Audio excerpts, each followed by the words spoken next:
welcome in everyone. You're listening to the Funsie podcast. It's the three of us, and we have our first guest that is returning. We have Sir Joseph from another round. Joe, what's up, dude? What up, boys? How we doing? We are doing. I speak collectively for the group, and they can't speak. Okay. So, do we dive right into it?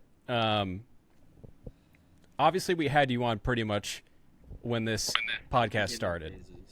You're back. A lot has changed since you've come on. I think. How many episodes?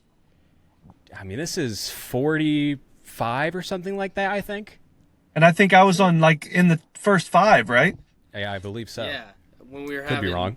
Technical difficulties, and I had to chop it up. We figured it out. Obviously, for some reason, I had another technical difficulty when you came, but that also happened last week. So maybe the third time you're on, no difficulties.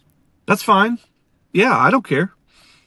Sick. Cool. Yeah. So as we get closer to our 1 year, I think listeners at this point know that you essentially employ me, and I think a lot of people, including these guys and myself, are just curious about perhaps backstory about how that happened. Yeah. Or just updates with another round, or please share whatever amongst all of that was just said. Please start wherever you would please. I'm gonna start, and in one unbroken stream, talk for 45 minutes. Yeah, if you don't mind. That's what we're here for. You might be better at I don't know if it's ADHD or what, but the exact timeline of things and all the sequence could be lost on me. In my memory, and Nathan, you correct me, it's your life.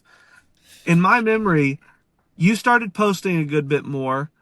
I started to see your stuff pop up, and we started to interact through Instagram on stuff. And wasn't that the genesis of it? Obviously we've talked for 100 hours a week since then, but is that how things transpired to you? Obviously they continued to develop. We started to have more conversations about working together, but wasn't the genesis of it just laughing about reels and talking content?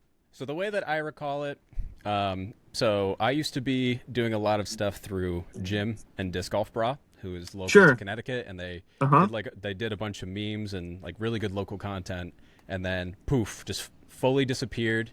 And they have a good number of followers, but anyways, point being, I aced a hole at one of my local courses, and out of the blue, you called me on Instagram, and you're like, dude, that was a sick ace. You're like, what disc is that? And asking me a bunch of questions. I don't know. I remember that. I was driving somewhere.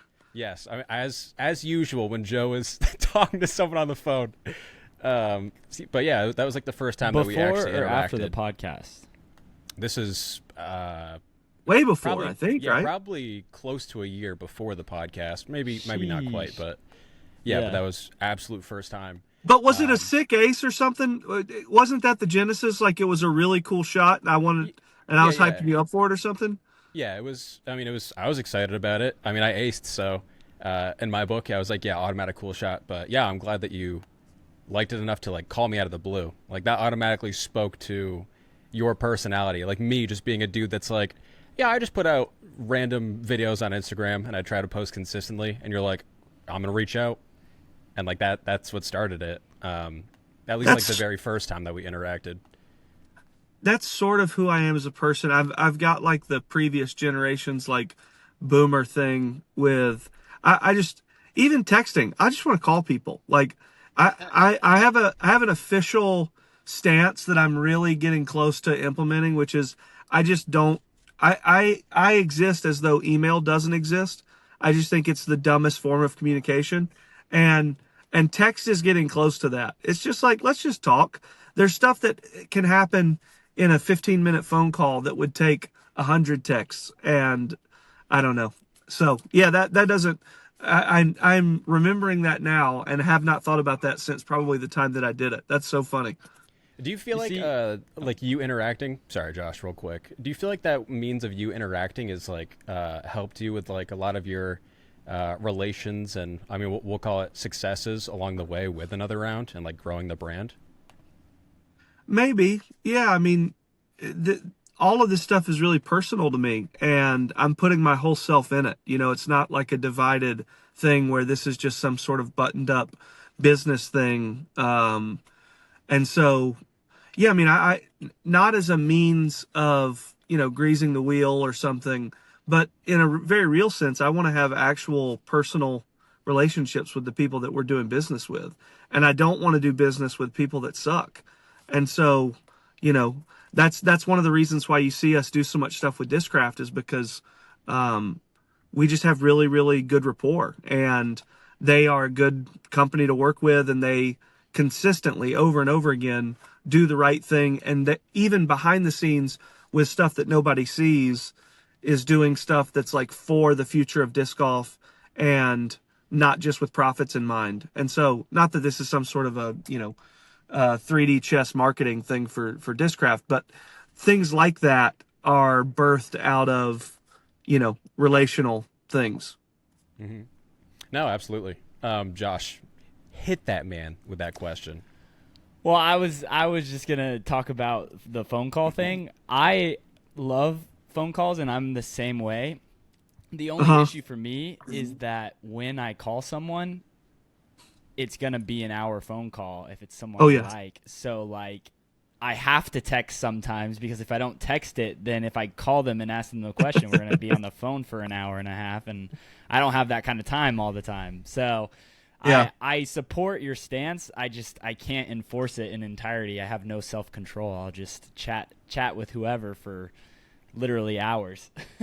Well, given that you guys do stuff together, a perfect person that represents what you're talking about is Jesse over at Trash Panda. I don't know that I've ever talked to Jesse that it hasn't been an hour. It's just what happens. Yep. That's one of my references for sure. Every time we're on the phone, it's at least an hour and a half. Heck yeah. Well, okay. I'll go real quick before I want to give Joe his flowers too, because you did the same thing to me. When before the Big Germ Ace video, I did like a Simon one, or not Simon, a Maple Hill featuring Simon, quote unquote, and you just randomly out of the blue messaged me, "Great video, buddy. Loved the whole concept. Smiled the whole time." And then we got to talking, and then you're like, if you want to collaborate on anything, and let us know. And then I was like, me being me, I'm like, all right. So then we instantly got together and did the whole Charlotte thing. And well, it wasn't even supposed to be the Charlotte thing. It was supposed to be Asheville. Asheville wasn't hit, and then Big Germ. But I thought I remember that was so cool, just you reaching out to me and kind of like, you know, basically not known at all. I just did like a silly video. Like that was probably my like third video ever in Disc Golf. You reached out, and obviously it was really cool. So I feel like there's so many stories of that, of you just reaching out to people and be like, awesome job, and like and then people kind of, you know, really appreciating that. So that's what I always remembered. And then I flew down to Charlotte, and we, you know, did the whole thing, and it was kind of awesome. Well, it was awesome. It was super fun. Yeah, I think one of the things that, and this is just a natural thing, and it's human nature, but I think that sometimes people really want to lean into like, celebrity's not the right word, but sort of posturing to try to like elevate yourself above what you are. And I think that there's this, I recognize this sometimes when I'm having conversations. Like a lot of people come to Charlotte to play disc golf, come to the shop and whatever, and I'll bump into people from out of state. And, you know, it's the whole weird parasocial thing where they've seen me on Instagram every day, and that I represent this thing that's bigger and different than what I am. And so then there's all this like hemming and hawing, like, I know you're so busy, I don't want to take up your time. And it's like, I am throwing Frisbees in a public park right now, you know? Yeah. And so, yeah, I don't know. I say that to say, I appreciate you saying that that's cool, but it's also very weird that is something that people experience as like, oh, that's cool. So that person reached out. Well, Does that make sense? No, I get what you're saying 100%. It's like Howie Mandel reaching out. Like, it's like, oh, Howie Mandel! No way! This is sick! It's like kind of that feeling. But you do it in the disc golf. I love the reference. Yeah, I love the reference. Mandel of disc golf. But it's like you reaching out. At that time, obviously this was before like I did the expos or anything. So at that time, it was like I felt seen, if that makes sense. I don't know. Yeah, that's cool. That's cool.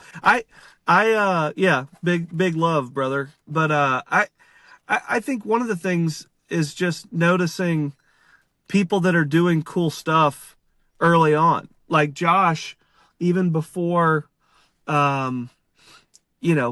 he gave himself a nickname, we were talking about doing stuff together, Yeah. And like, it's seeing this is I'm trying to make this not been negative.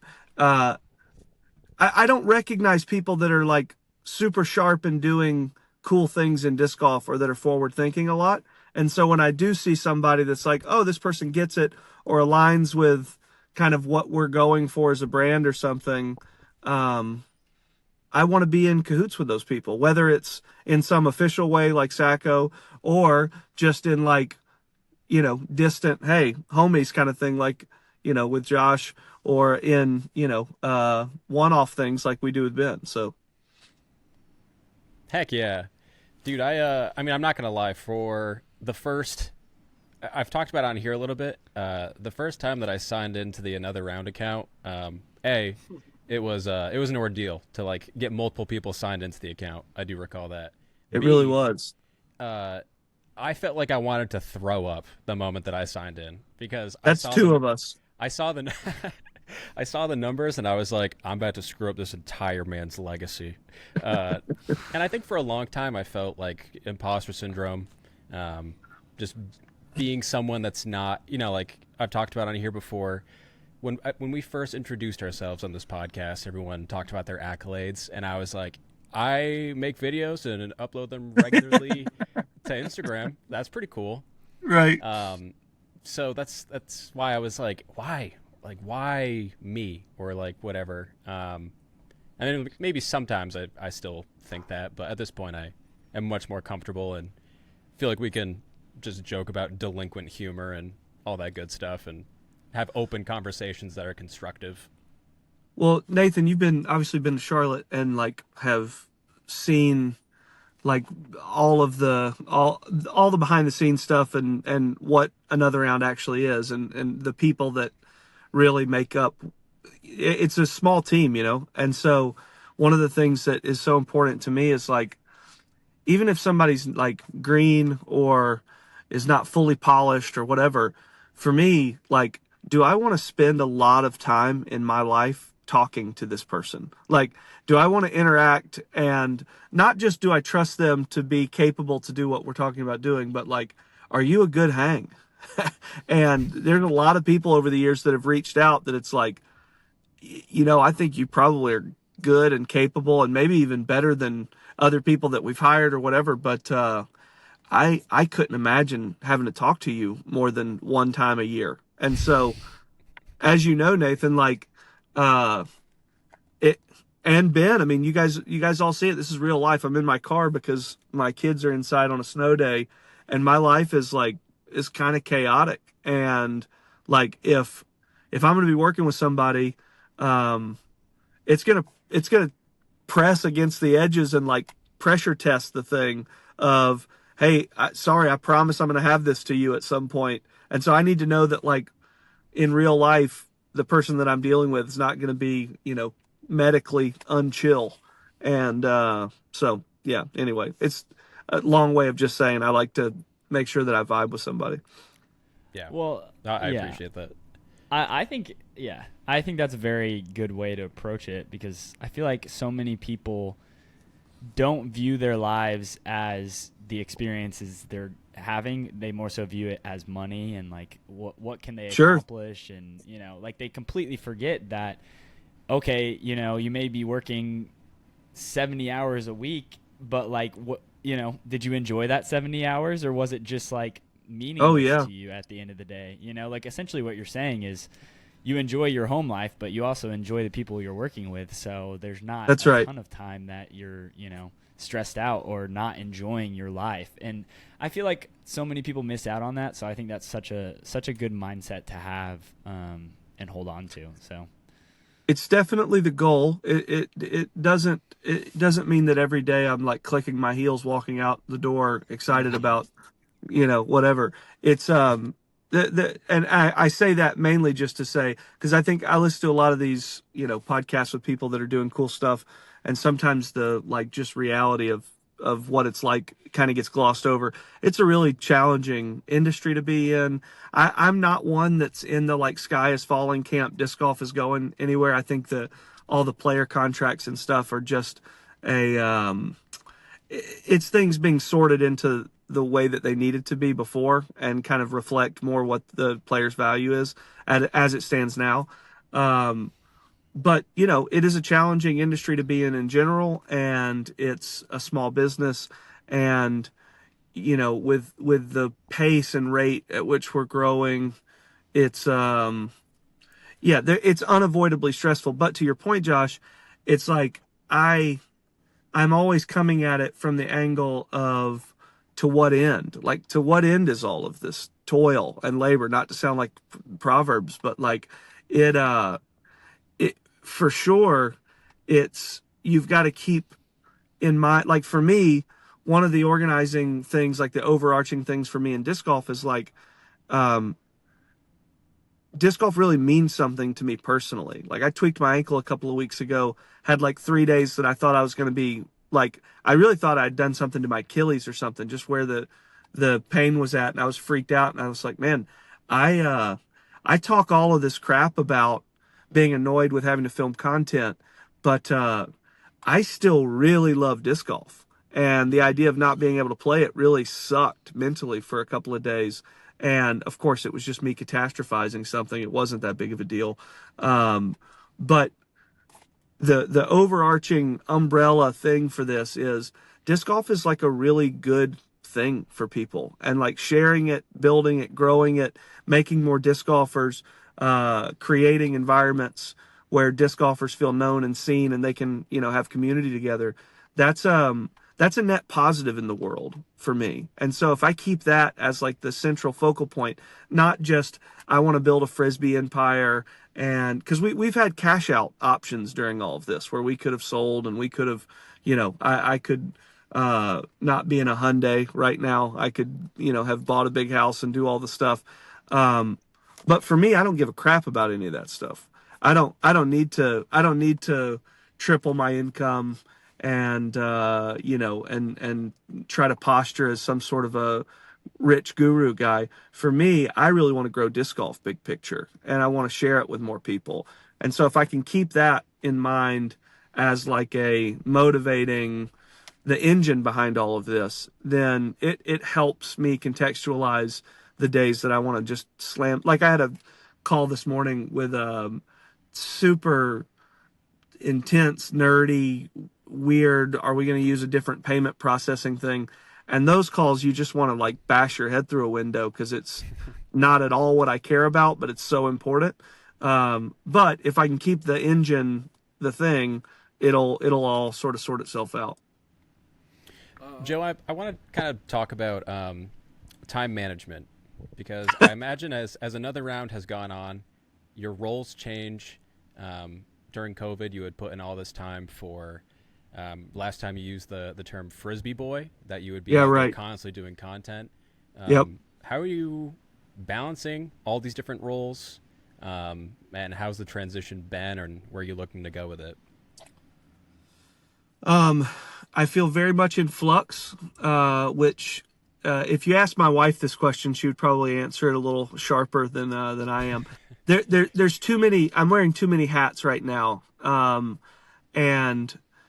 one of the biggest goals that I have right now is, and this sounds like stupid corporate speak or whatever, but like leadership stuff. But I am trying to like empower people to be in roles that that make sense, and that people that are able to do things better than me. I'm not a micromanager by nature. I don't want to just have my hands in everything. And, but by nature of the fact that like we built this thing from scratch from, it was when we bought the business in 2019, it was a couple of months from going under.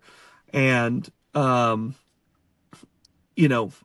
to go from that to 12 stores and all that we've got going on right now, it is, without having venture capital money behind us, without having mommy daddy money, without being trust fund kids or independently wealthy, like it just means you're going to have to wear an unbelievable number of hats. Did I go out for a second? No, you're good. Just like half a second. Yeah, like half second. Okay, so sorry, Kyle is calling me on both phones, but anyway, I think there's no emergencies, but basically, you're going to have to do a lot of things, and the reason that we started doing all the content, we probably talked about this last time, but was like we needed. We had to grow into what was going to be a national brand relatively quickly because we had to start selling online during COVID. We thought the brick and mortar was going to have to go away. So I started just like, all right, I guess we got to get this name out there as big as we can. Obviously not knowing that COVID was going to be this huge boom for disc golf. So I started doing that. But the other part of the reason I wanted to do it is just because I wanted to stay close to the ground of disc golf. Like the reason I got into this is because I love Frisbees and I love playing disc golf. And so I talked to a lot of industry people that it's been years since they've even played or like touched a disc or thrown it, which is crazy to me. And so, so that was the reason for filming. And then that turned into like me being this kind of like both business owner and content creator personality thing. And I'm really, and Nathan can tell you this, behind the scenes, I'm really trying to decenter myself, or at least diversify the kind of voices and faces are visible on our accounts, because, we've got 12 stores, with some of them have multiple owners, but tons and tons of great owners of stores. We've got a full content team and touring team and all that kind of stuff. So the goal of it is, for me not to have to be as present doing that stuff and like dominating everybody's Instagram feeds. Because, with the growth that we're experiencing, and, just an hour ago, I was talking to our store that's going to be in Twin Cities and going through deep in the weeds, talking about securing a lease up there and liquor laws in Minnesota. And, there's just a lot of moving pieces to this, and also just a ton of, I don't talk about this much just because I don't want it to feel like a flex, but we get between 60 and 100 franchise requests every month.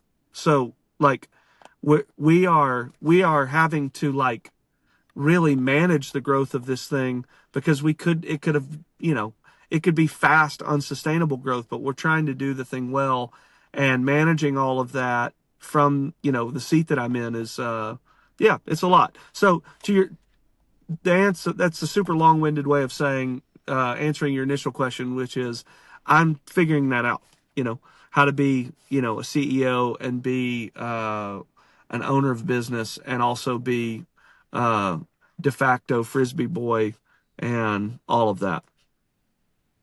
Yes, sir. I got a question, kind of to go off what you're talking about. So my question is, well, why do you believe in brick and mortar so much? I see shops closing down all the time recently, and it seems like you just keep expanding and expanding, the quite opposite of as kind of what the environment is going on, and stuff like that. So what is the reasoning, or not the reason, but why do you think that brick and mortar is the way, and is I guess, I don't know. So I guess that's my question. No, it's a great question, and this is not shots fired at anybody else. This is not, I know that this Funsie is not like a gotcha podcast to clip out things, but No, I don't clip anything, so. Nope. So my answer to Josh's question earlier, what's the engine behind this? Why am I doing this? And it's because I want to like connect with people and I want to be a net positive for disc golf overall. Early on, we decided that to make fast money in disc golf, we could go forget brick and mortar, all the overhead of leases and the amount of money you've got to pay in staff to be there every day. Like being a brick and mortar, being bullish on brick and mortar in 2025 is, if you're talking to any guru, they would be like, probably reconsider. If we wanted to make fast money, and maybe it would even work, and we could make more money overall, big picture, whatever. We would dump. And there's companies in disc golf that do this. No names, I'm not naming anybody, but it's like spend between $30,000 and $50,000 a month in SEO and paid ads all over the place. Get every content creator in the world to have a coupon code for your site. Build a big online thing it's purely a volume game. Sell everything at manufacturer minimums and go that route and purely go for volume online. It's not necessarily a hard thing to do. The path is there, but for us, like and this is going to be where this sounds churchy or something, but I actually mean it. We really did want to create these places of belonging for disc golfers. Disc golfers are weird. Like we're kind of mutts. You can't just go into a sports bar somewhere and be able to talk to people about disc golf. Like you're probably not going to run into somebody that's a huge disc golfer. And so having places that like are cultural hubs for disc golf in these key disc golf markets, it's not just a business thing. It's like I've had conversations with people in stores, had a conversation with a guy in Denver that pulled me outside and was like, I knew 0 people outside of my work, and I would just go to work and go to my apartment. And for years, that's how I lived in Denver. And I was like tragically lonely. And he's like, now when I had to move the other day, every person I thought to call to help me move and every like actual deep relationship I have in my life outside of family back home has happened inside the walls of this store. And these are the buddies that I go out and play with every week. And this is so like, for me, even though it's slower money, like long term, that's what we want to be as a brand is like, and so of course we sell online and we do, marketing stuff. We don't do any paid ads or we don't pay any money for SEO or stuff because we're pumping all that money into growth and brick and mortar in these stores. But it's because we really believe in it. It means something to us to do it this way. And we hear these stories, even anecdotally, where it's like, here's another one. Our store in Austin, Texas, had this ace bounty thing where like 20 holes in town all had ace bounties on them. And the kid that won it, and it was kind of intense. There were a bunch of stipulations on it. And anyway, the kid that won the ace bounty and like got the grand prize, him and his dad went out to courses together to film. I guess they had just recently started playing and like found the store together. But the mother of the kid and the wife of the guy had died of cancer and had recently died. And disc golf was like their way to connect together. And they are in the store every single week. And like when Nick, who owns the store in Austin, called me, he told me about it with tears in his eyes. It's like, these are real people. And so I think what happens a lot of times in any industry, and it's because the stresses of it push in on you and it's really challenging and it's small business and every threat feels existential. Everything just kind of devolves into being every customer's a number, and we need to have this many customers do this many transactions a day to keep things on pace or whatever. And for us, it's names and real people and like, so anyway, that sounds like corporate speak or like some sort of a, cheesy saccharine thing, but it's real for us. Cool. Dude, it's real quick. I mean, that's beautiful. I think to have like community, people are seeking that in whatever facet of life they're in. I am curious, now that I think about it, who chooses the beer that's on tap at another round locations? Is it like locally based? Because I believe I've talked to you before. I don't believe you partake in beer, and I was like, who's choosing these? Or like, is there like a rhyme or reason behind it? Yeah, it's all local beers usually, just depending on what the location is and what their local brewing brewery scene is. But like in Charlotte, it was Kyle and I early on choosing stuff that were like, the hits from the locals that are their best beers. But like every beer program's different, and so if you get a beer license, which depending on where you're at takes a lot of hoops to jump through. The second that thing goes active, you're going to get inundated with beer reps that want to sell you beer. And so it's just having somebody that really loves beer culture and like craft beer stuff curating the list. And so in Charlotte, we've got like a little digital menu that always changes. And I was just talking to Quinn a couple of days ago, our guy that works hourly here in Charlotte, and he manages the beer side for us now, and he's super into it. And he was inside the kegerator regulating the amount of CO2 that each line got, because certain beers pour better when they have certain percentages of CO2 and all that stuff. So yeah. Very cool.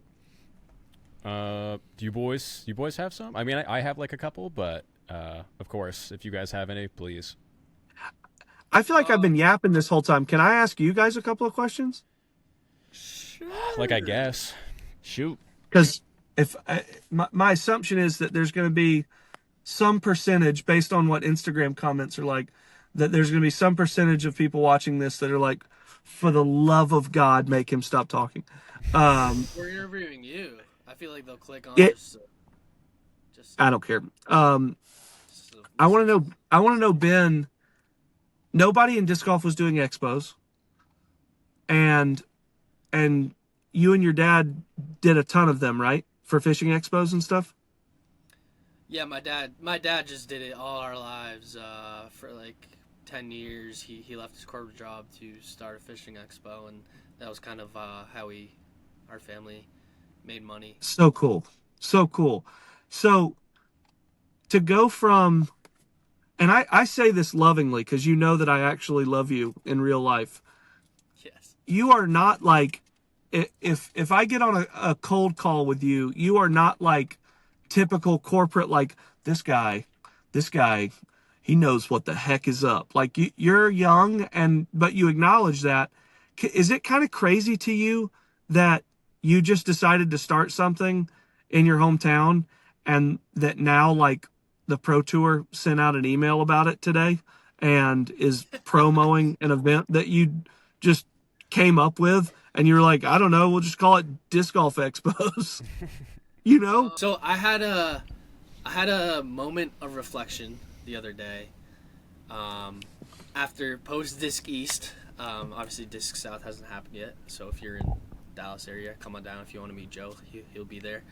And I thought to myself, like, so I started playing disc golf 4 years ago in April. This will be 4 years, and I thought to myself, like, how did I weasel my way into like having a seat at the table in disc golf? You know what I'm saying? Like, I own the Disc Golf Expos, and that's something that is just so weird for me to think of, that like in this industry, that I somehow did something that everyone's on board with and everyone's very excited about, and everyone kind of, or not everyone, but some people want to like have a piece of and stuff like that. So I had a moment of reflection where so I have those moments a lot where it's just like, this is just bonkers that like now for some reason I'm considered an industry person, because I have this corner of the industry that's all mine, and it's just weird.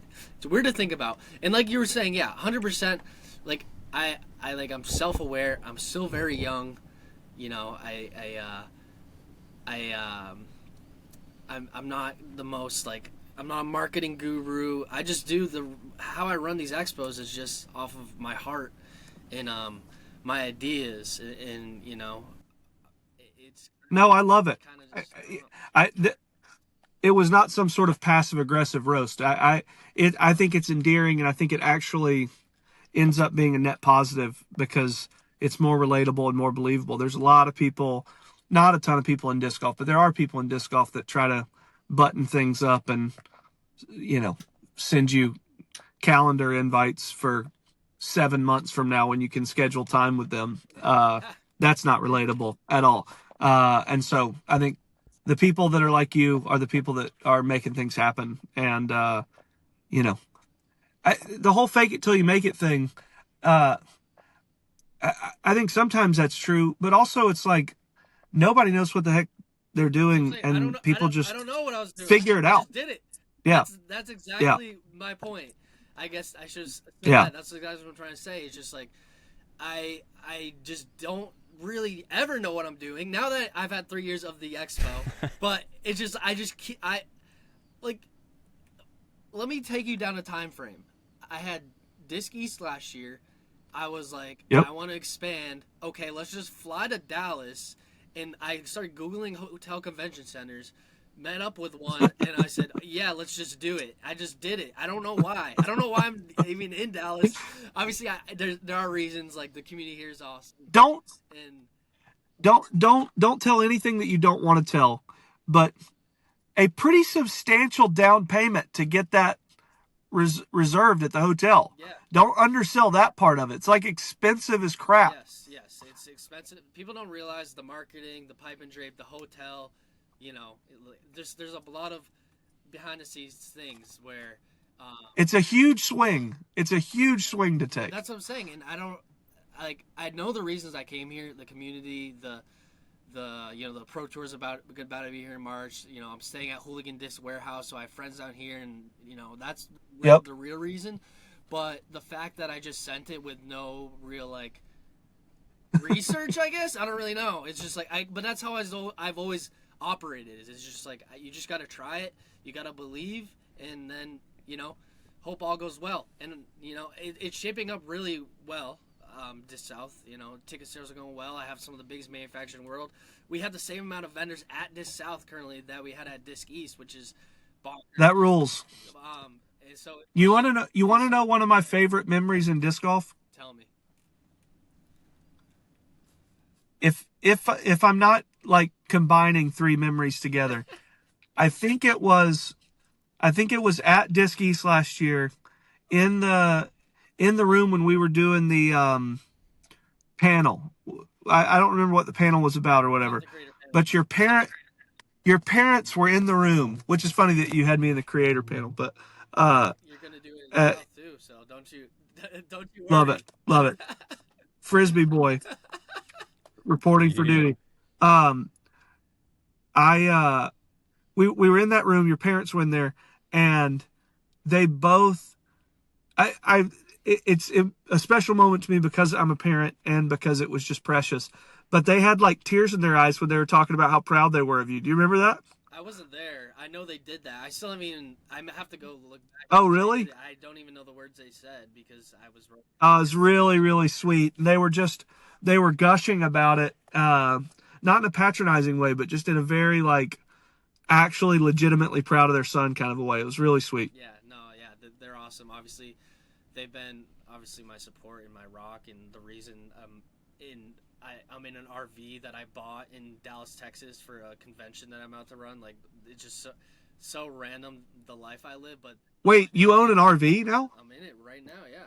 He's in the RV, dude. What is it for? Are you going to travel around Pro Tour stuff? Expos are up, man. Up big. Yeah. Probably, I don't know. It was just kind of one of those things. I'm getting married. Probably going to be on the Pro Tour, not playing, by the way. But probably just helping out stops here and there. And I don't know. There's a lot of things in the background that I can't really speak about right now. But the plan. He just had some petty cash sitting about, and he bought an RV. It's pretty casual for him. Yeah, just real. Do you own a Bitcoin? I own some Bitcoin, not a full. I wish I owned a full, but I own. He bought Ricky's out. Well, here's the thing. It's not as crazy as you guys think because this is my house. Like, I'm not, like, this is my house, so, like, it's either, think of it, it was a 20% down payment into, like, a single-family home, but instead, I'm just going to be living here, traveling. I don't know, I just love disc golf. Vibes, dude. It was just easier to be able to travel for it and create content and, you know, and have much more opportunity. If I make a life-size cutout magnet of myself, will you put it on the side of your RV, yes or no? Absolutely. Okay, big. Last thing. Like peach reach back, and your like signature reach back. I want that as well. Can I I'm in. join, Ben? Yeah, if you and what do you drive? Like a Toyota Camry or something? Oh, me? What do I drive? Yeah. Oh, I drive a Subaru Forester. I was saying I want to be a cutout on Ben's RV. Oh, got it. I'll put you on my car as well if you want that. Joe has. That's okay. No need. I had a friend early days of Bitcoin that was like, I went to college with him and he was super, I would tell him this. He's very, very unique, weird. And he told me it was probably like 2012 or 13 or something. I don't know exactly when, but it was a really long time ago. He was like, there's this thing called Bitcoin. He starts explaining it and he's like, and I'm like, okay, it's nothing. And he's like, yeah, but it's going to be something because it trusts me. And he said, sell your couch, sell your pants, sell anything you can to buy Bitcoin right now. And I was like, yeah, I mean, absolutely not. And if I had done that, if I had gotten like 10 grand of Bitcoin or something at that point, I would have a different life right now. As you said earlier. Yeah. Wait. No way. No shot. So I'm heavily into crypto. No one really knows about it. I don't really talk about it, but like I'm heavy into Bitcoin and I could feel it. Investing in it for the you got those vibes. 5 years on it. So obviously the market's up, like, but it's not anything crazy where I'm like a millionaire. But my question is, your friend, like, what's his story? Did he sell when it hit like 10 grand, or does he still have some, or did he just like fumble the bag? No, I think I would bet that he has in his whatever digital wallet, because I'm not smart enough to understand all this crap. I would bet that there's something that has, it wouldn't surprise me if there was something in one of his wallets that has like 8 figures in it. Would not surprise me. Okay, so he's still holding on to it. So yeah, if he was buying it all the way back then he's doing well. Because he was all about the like keep it forever, iron fist, whatever, like never let it go, stay, and then was like really into minimalism and like don't use all these wins to live lavishly, like really wait until it's, you know. But yeah, anyway, I didn't do it. I bought diapers and I bought Chick-fil-A and yeah, things like that. Chick-fil-A, that's a good inside joke even for the podcast, because I think we talked about that last podcast. Have y'all talked about the fact that for a family of 4, it costs like $53 to eat at Chick-fil-A right now? The same price that you can buy an Amazon Kindle Fire HD that they have to pull rare metals from the earth to get to work in chips, or you can get 8 chicken nuggets. It's the dumbest thing in the world. I hate pricing stuff like that. It keeps me up at night. It makes no sense. America. I mean, hey, and still for go. $53, you can buy the next Dynamic Discs Tour Series. Yeah, dude, we can get the General OS, G-Star General OS, dude. Oh, amazing. Joe, I know that you said that you had like a half hour or so, and we've kept you now for an additional half hour over what you said. Yeah, so it's all good. Don't let us keep you beyond that. So, I mean, go ahead. I just want to show you. I don't even know if this will work. Can I flip my? I guess I can't. Just that's the scenes in the front yard here. Texas, in Charlotte. It's literally 20 degrees in Texas. That's crazy. Yeah. So, but yeah, it was really great talking to you boys, and stoked for Disc South. Jay Millie, stoked for all of the stuff that you're doing with the releases and the content. You've got like a trillion YouTube subscribers now, don't you? How many are you up to now? I have a lot. Don't lie. Don't lie. You know the number. Tell me. Yeah. Hit me with it. It's 91,000. Oh, that's awesome. That's insane. I will leave you with this. If this is a flex, because I had to do the math on it the other day for Big Germ. We posted that Big Germ ace from when him and I filmed content together. It was at like 100.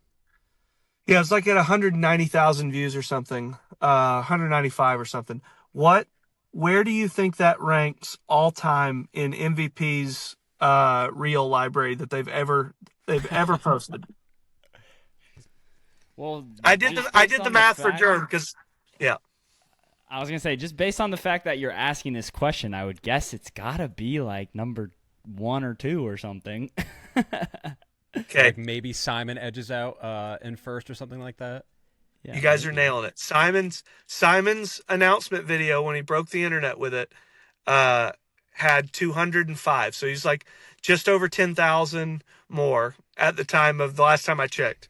So it's number 2 all time, including they had someone who had the most iconic shot in disc golf history, which somehow that didn't have.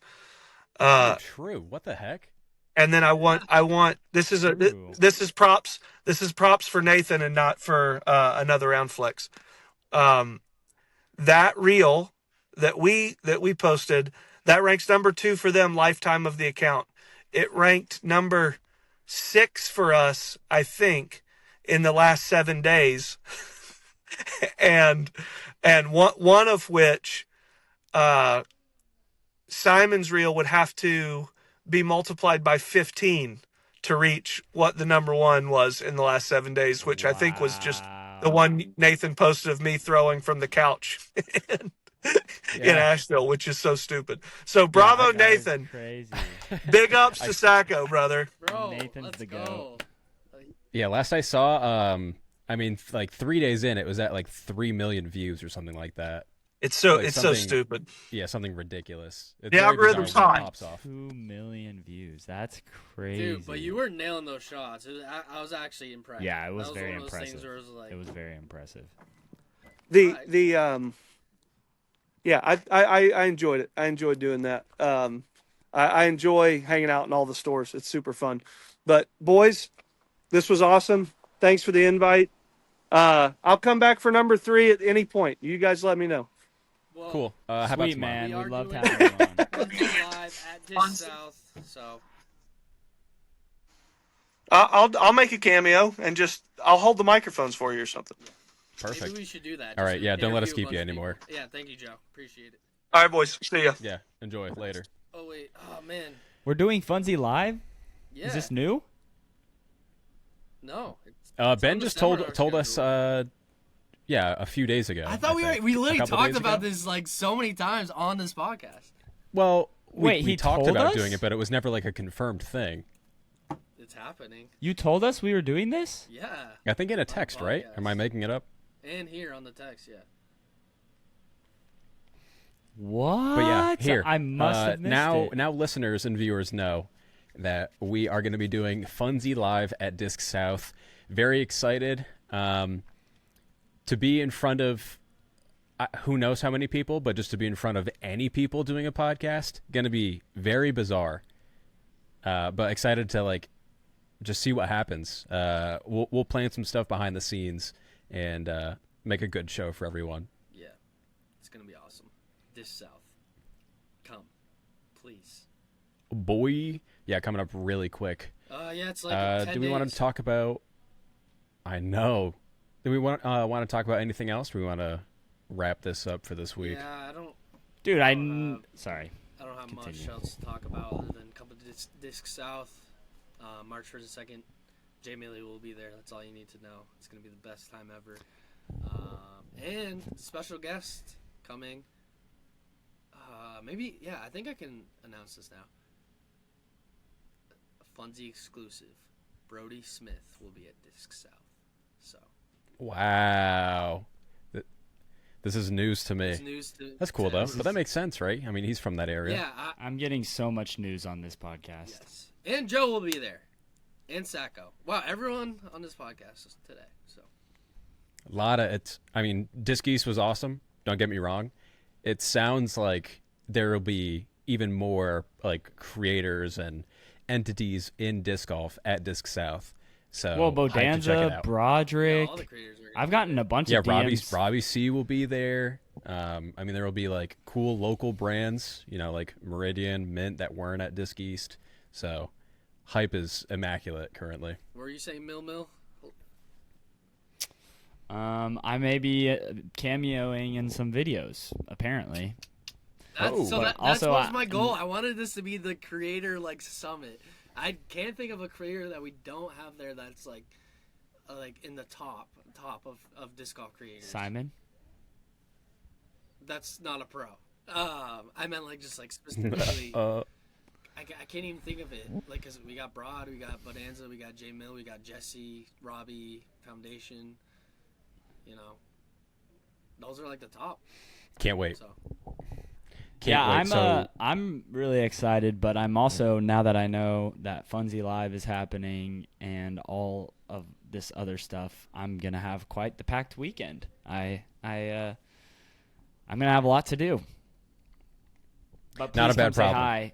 Please come say hi. I want to talk to every single one of you that actually wants to talk to me. And buy a Funsie flip. But they're gonna have to fight their way through me first, because I need to talk to Josh continuously, and I'll be next to him probably the entire time that I'm there. Because again, still have not met. Yeah. Wait, the Funsie flip? I thought the Funsie flip was gonna be at Hooligan's booth.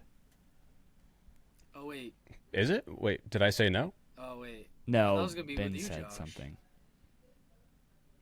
We'll have to we could talk about it offline. Yeah, I know. Ben, are you gonna play the flex with me on Friday? What flex? There's a flex in Arlington, Grand Prairie that I'm playing at 2:30. If you want to come. All right. Yeah, if I have time to. Obviously, it's a week away from Disc South, but if I have time to, for sure, I'll join. And if it's True, not super yeah. cold. True.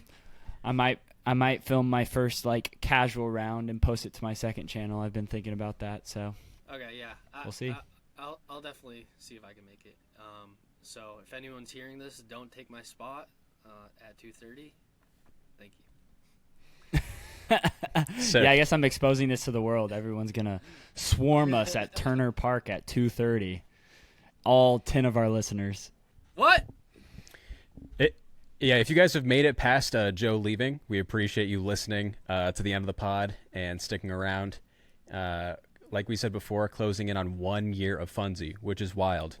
If you're going to Disc South, please say hi to us, or don't. Please. But we will have Funsie flips confirmed at Disc South. They're beautiful. Can't wait for you guys to see them. Yes. I already have one sold. What? To yourself. Yeah, a fan of the show DM'd me and said he can't make it to Disc South, but he wants to buy one, so I promised him one. First Funsie flip off the table. Wow. To the man himself. Yo, it is the supreme drop of disc golf. I believe his name is Clay. Shout out Stash Clay. is Clay. But Shout out Clay Edwards. Yeah, Big Stash fan. is Clay. I will say, anyone else that DMs, you just have to come to Disc South. And if we have any left over, then we can mail it. Oh, okay. So, yeah, Clay gets the one exclusive. Yeah. Sorry to anyone else. Because I don't want apologize. 50 people to be like, oh, can I get one? But if we have any left over from Disc South, let us. We'll let y'all know. Awesome. Perfect. Thank you, everyone. Until That was next the time, Yeah, Funsie out. Funsie. Funsie. Peace.